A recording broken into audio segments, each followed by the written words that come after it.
وقال فرعون یا حامان ابن لی صرحا لعلی ابلغ الاسباب، اور کہا فرعون نے، اے حامان، اپنے وزیر سے کہا، حامان اس کا وزیر، ابن لی صرحا، بنا میرے لیے محل، اونچا محل، صرحا یعنی صرحا یہ صراحت سے اتنا اونچا کہ دور سے نظر آئے، چھپا ہوا نہ ہو، ہر بندہ اس کو دیکھ سکے، اتنا اونچا ہو،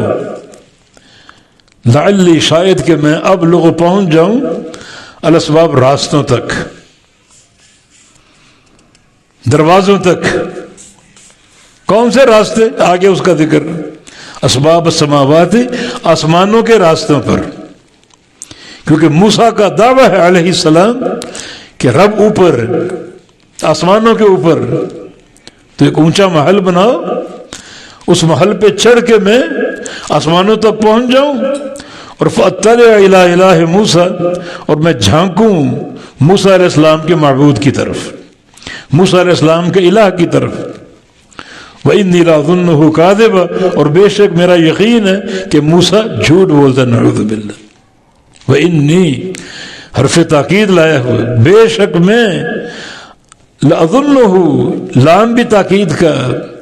یقین کا معنی دے رہا ہے کہ مجھے یقین ہے موسیٰ علیہ السلام کے بارے میں، کاذباً کہ وہ جھوٹا ہے، استغفر اللہ۔ وَكَذَلِكَ زُيِّنَ لِفِرْعَوْنَ سُوءُ عَمَلِهِ، اور اسی طرح سجا دیا گیا فرعون کے لیے اس کا برا عمل، اس کے عمل کی برائی اس کے لیے مزین کر کے سجا دی گئی، جس سے وہ دھوکہ کھا کے اپنے عمل کو اچھا سمجھنے لگا، خوبصورت سمجھنے لگا، تو اس کا عمل خوشنما بنا کر پیش کر دیا گیا۔ یہی تو شیطان کا حربہ، لَأُزَيِّنَنَّ لَهُمْ، میں اپنا تیرا راستہ اپنی سجاوٹ کے ساتھ پیش کروں گا تیرے بندوں کو، یہ راستہ سجا کر پیش کروں گا، خوشنما بنا کر پیش کروں گا، حق پر باطل کی ملمہ سازی کر کے پیش کروں گا، اور لوگ اس چمک دمک سے، خوشنمائی سے دھوکہ کھا جائیں گے۔ یہ شیطان کا ایک حربہ ہے۔ یہی بات فرعون پر شیطان نے سجا کر پیش کر دی۔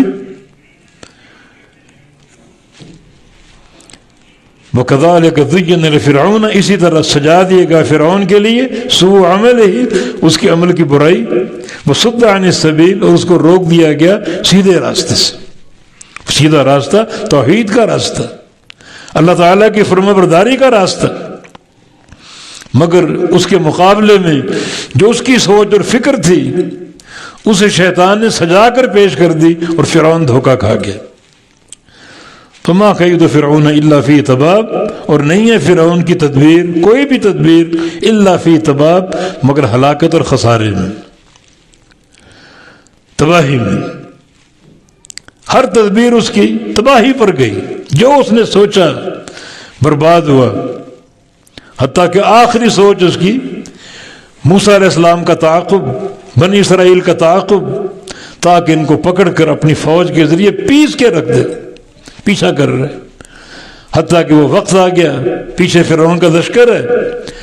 آگے سمندر آ گیا، دریا آ گیا، بیچ میں لشکر، پیچھے مڑے تو لشکر برباد کر دے گا، آگے بڑھیں تو دریا میں ڈوب جائیں گے۔ فرعون سمجھ رہا ہے کہ میری یہ تدبیر بڑی کامیاب ہے، آج میں ان کو پیس کے رکھ دوں گا۔ آگے دریا آ گیا، موسیٰ علیہ السلام نے اللہ کے حکم سے دریا میں چھلانگ لگا دی، راستے بن گئے، پانی رک گیا، راستے خشک ہو گئے، اللہ کی قدرت، بنی اسرائیل بھی داخل ہو گئی اور نجات پا گئی۔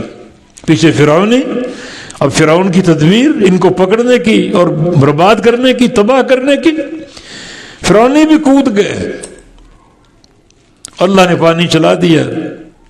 اور فرعون اور قوم فرعون ڈوب گئی، غرق ہو گئی، اور یہ پانی ایک قوم اور ایک طاغوت کی موت کا سبب بن گیا۔ تو ہر تدبیر اس کی تباہی میں، اور آخری انجام یہ تباہی کا، خود بھی ڈوب گیا اور اپنی قوم کو بھی لے ڈوبا۔